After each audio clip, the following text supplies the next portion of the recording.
Hi everyone, welcome to another edition of North Shore Journal. I'm your host, Walt Kosmowski, and I have a very special guest with me today, Mr. Leighton O'Connor. Hey, Walt. And hi, Leighton. Oftentimes people are said, there are certain individuals that are said to have the perfect job. And I think Leighton O'Connor is probably one of those people. And what I mean by that, you've heard people say where they have their avocation or their hobby or their passion, and they're able to take that and to create a business, a profitable business, and a career for themselves. And that goes for two of Leighton's passions. And I think by looking behind us, you can see what one of them might be, and that is sailing. And the other one is photography and videography. And I think with that introduction, we'll move on and talk to Leighton a little bit. So, Leighton, tell us a little bit about how your interest in sailing came about. How young were you? What sort of things did you do? Thanks for having me, by the way, Walt. Mm-hmm. I guess sailing started on a lake in Westford, where I grew up. I was born in Beverly, but grew up in Westford and moved back to Beverly about 20 years ago. But it started on Forge Village Pond in Beverly on a sunfish, and moved into some bigger boats as I got older, and actually started racing probably, I don't know, I was about 25 or so. I started in photography about 15 or 16 and interviewed with Sports Illustrated at 17. So I've always been in photography, and I finally combined the two passions probably about 10 years ago. Mm-hmm. And when you say you combine them, so what happened 10 years ago that fused these two interests together? Well, I had a sailboat. My kids didn't like the sailboat, so I wanted to get a powerboat. So I was thinking, how can I write off a powerboat? So I went to the bank and I said, listen, this is my business idea. I want to buy a heavy-duty inflatable rib, all new digital gear, because that's when digital photography was coming out. And I want to start a business photographing boats. But I didn't start off photographing racing boats. I started photographing tall ships like the Friendship, which I was a volunteer on.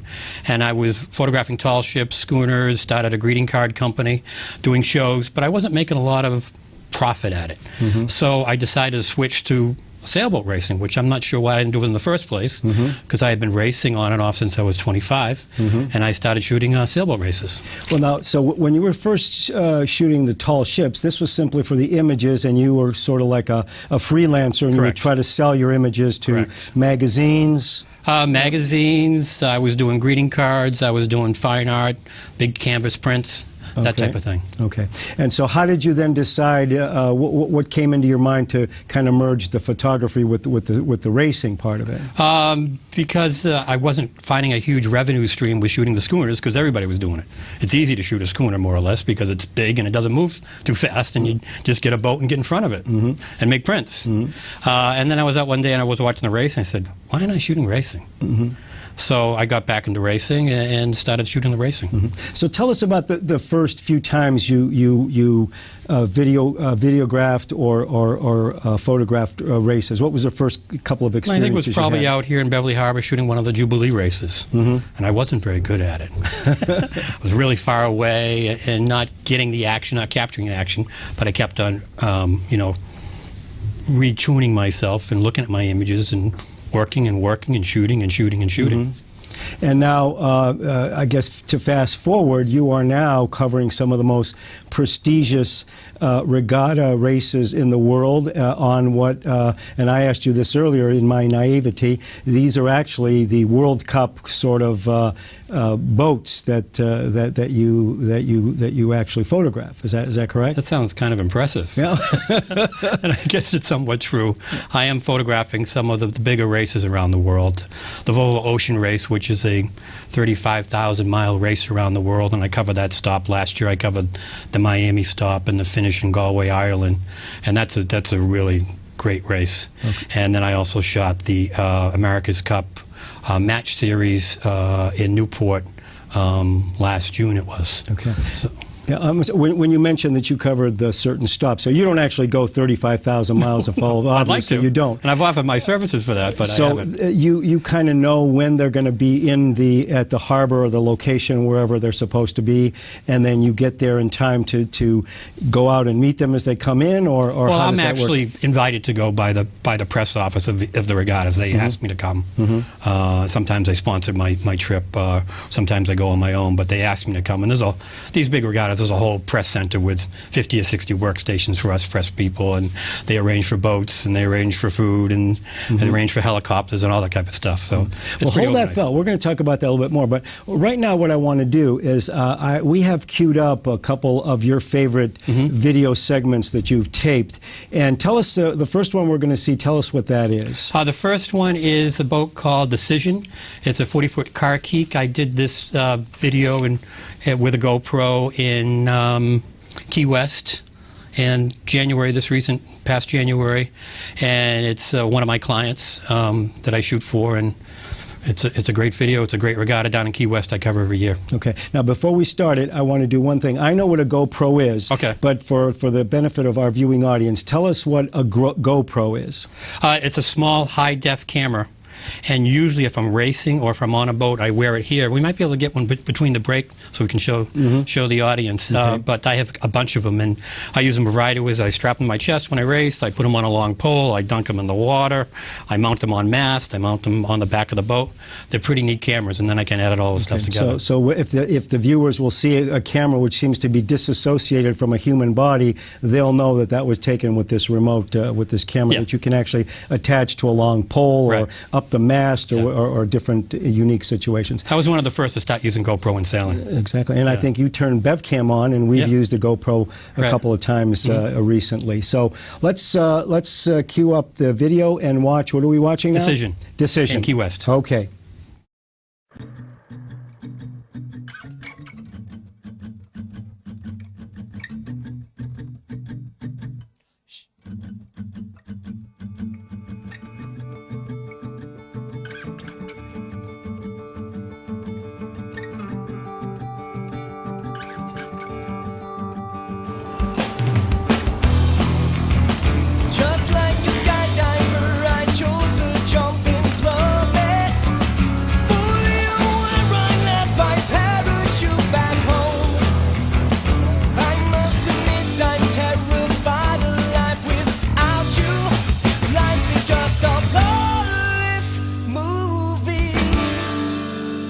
I think I'm running out of ways to try and reach you and everything I've done that fire thus far.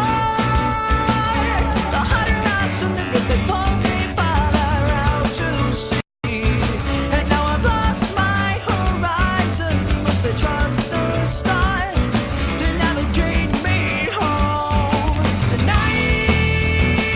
I pray for tidal waves to bring me back to safe shores.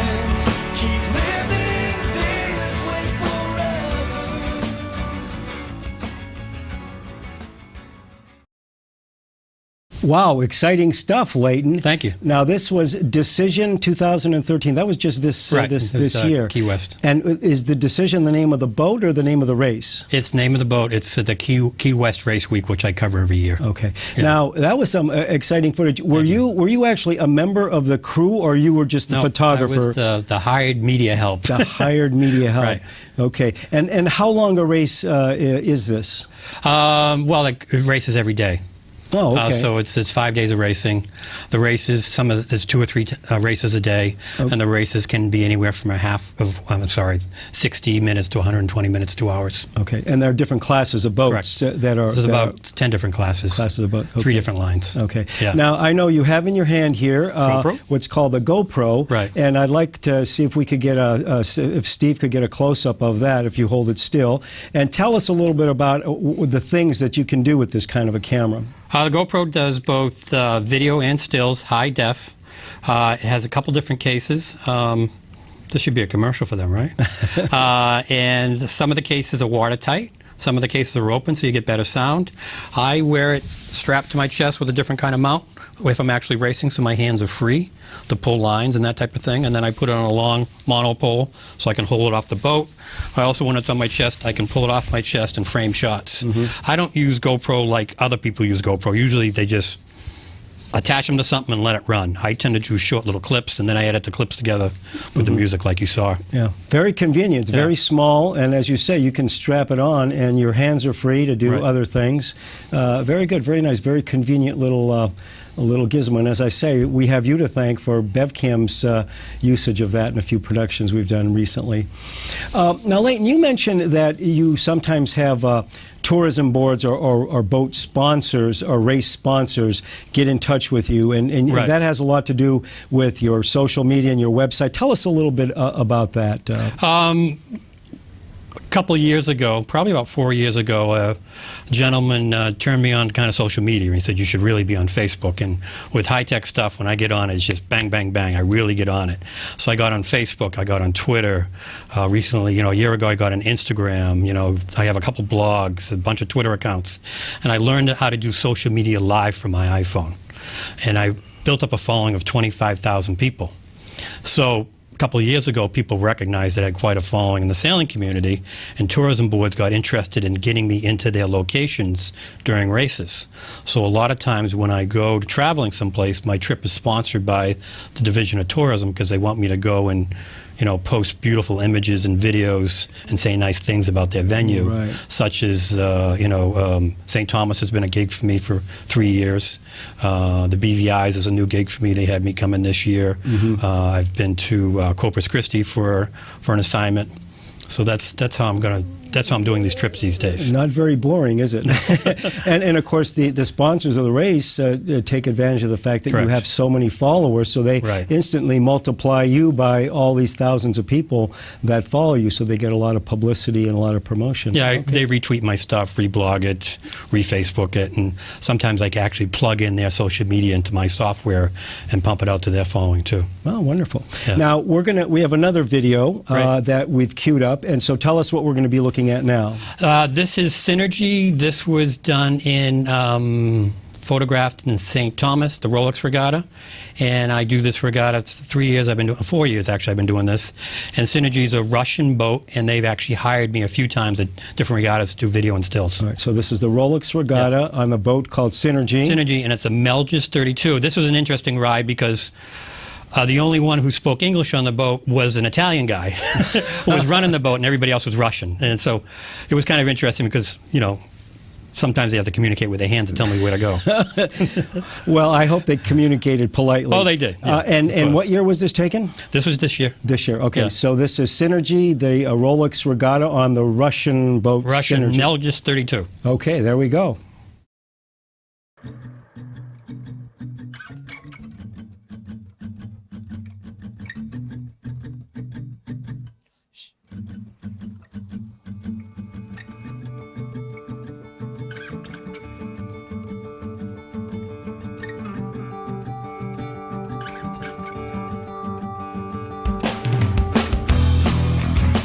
Just like a skydiver, I chose the jumping plummet. For you, where I left my parachute back home. I must admit I'm terrified of life without you. Life is just a colorless movie. I think I'm running out of ways to try and reach you and everything I've done back by you thus far. The hotter I submit, but they pulls me farther out to sea. And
long. By the time you read this, I'll be gone as long as memory allows me. You've been my world, my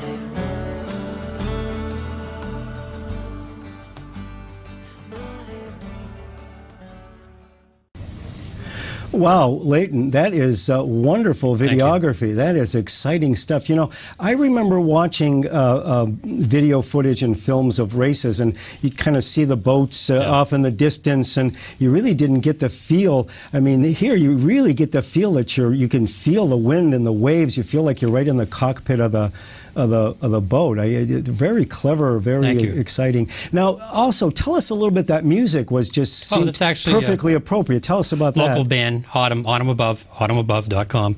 Okay, and it's give them a little plug. Chris Harvey. He's actually a local musician who's in a couple bands, and I actually race with his mother, Cheryl Harvey. It's all one big happy family. Fantastic. Yeah. Now, also, we have been switching the scenes in back of us, and I wanted to also make mention of that. These are some of your still images. Correct. Tell us a little bit about the those. first one was of the match series, America's Cup match series in Newport. The second one was of the 32nd America's Cup in Valencia, Spain. That was one of my first real world-class regattas that I shot, and I did quite a bit of work from a helicopter. That was back in 2008 or 9. And then this image behind us now is from Newport from, I believe it was the end of June, the AC-45 series, which is the match racing to find out the qualifiers for the America's Cup. Now, you've shown us a couple of kind of exotic locales. Any other exciting kinds of places that you have been to covering regattas? Well, I've been to, let's see, I mentioned Key West. This year I went to St. Martin for the Heineken Regatta, and I also went to St. Thomas again, and then from St. Thomas I went over to the BVI's Tortola for another regatta. And we mentioned before, and I want our audience to really appreciate this fact. Now, these boats that we're seeing pictures of are the boats that in the regattas that you have covered and that you tape and film are actually the kind of boats that you would see in the America's Cup races. Is that? Tell us a little bit about that. Yeah. Some are professional, some are amateur. It's kind of a real mix. And who sponsors or who owns these boats? Is it like corporations or individuals? Or tell us a little bit about that. Larry Ellison owns all the Oracle boats and pretty much the races. But they're private owners, most of them, and most of them are what called Corinthian racing, which is unsponsored racing. So millionaires with lots of money and some time on their hands and some big egos. That would exclude me. Me too. Exciting. Now, I think you have one more clip that we're gonna watch. Tell us a little bit about what we're going to see now. This is the Blue Peter, which is a boat built in 1930. It's been restored a few times. This was down in the BVI Spring Regatta. It was the second day of racing. We raced to another island. We actually won this one. Very beautiful boat. This video is a little bit different style for me. I really haven't done something like this before, but it's a little bit more relaxing and soothing, so grab a blanket and a pillow for this one. Okay, and BVI is British Virgin Islands. British Virgin Islands. Yeah. Okay, so here is, I want you to introduce it for us now. Blue Peter and the British Virgin Islands, and we're racing to, I believe it was Peter Island. Okay, here we go. Yeah, we won. All right, here we go.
Wow, that was very nice, very idyllic. I kind of got the feeling that the tempo and the music, it didn't feel as if, like the first clips, like they were really racing, but this was a race. Oh, those were definitely a race. Definitely a race, but the feeling was a mellow little race. more laid back. Right. And tell us a little bit more about this boat. You say it was built in the 30s and restored? 30s, restored a bunch of times. It made it through a couple world wars, I guess. And, this guy bought it about 10 years ago and decided to charter it and race it. Yeah.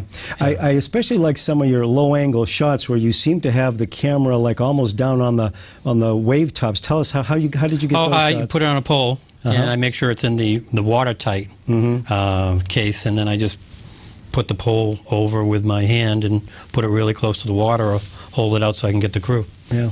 You really love doing this, don't you? Yeah. Yeah, and it really is a dream job for you, isn't it, as we spoke about earlier? Yeah, it's more of a passion than a job. Yeah, that's right, exactly. But you're making money at it, so... A little. Now tell us, in all of your sailing adventures and racing and filming regattas, any kind of very interesting moments or any scary moments, any close calls that you can recall? I had a scary moment in St. Thomas about a month ago when I was on a photo boat, and the bridge started to break away, and the captain of the boat decided he wanted to tie it down and hold it off, and I refused. I put away my gear and I refused, and I said, this is unsafe, it's going to fall, I want to go back on the shore. Wow. That was a little bit scary. I'll bet, yeah. And when you say the bridge was breaking Well, there's away? a metal structure that holds the radar and the I fishing see. poles and antennas, Okay. and it had come loose from the welds. I see, okay. And pounding on the waves, one end came right off the end of the boat, and I said, this is unsafe, I need to go back. Okay. A little bit of a prima donna sometimes. Now, you have a website. If Right. people want to get in touch with you, if they want to watch some of your videos, tell us about that. My website is LeightonO'Connor.com, and I think they're going to put it on the Yeah. screen.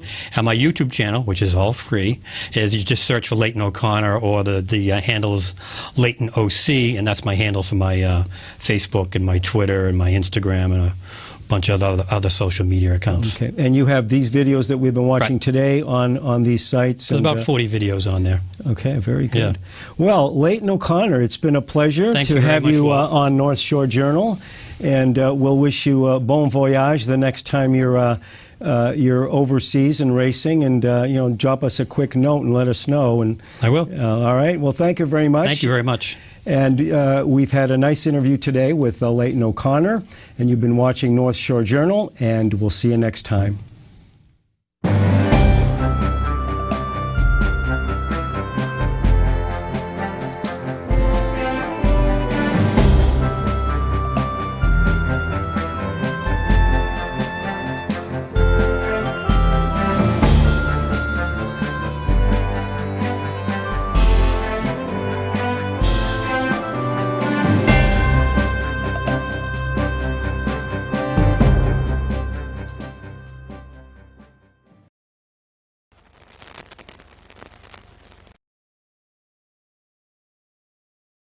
Hi, everybody. Welcome to another edition of North Shore Journal.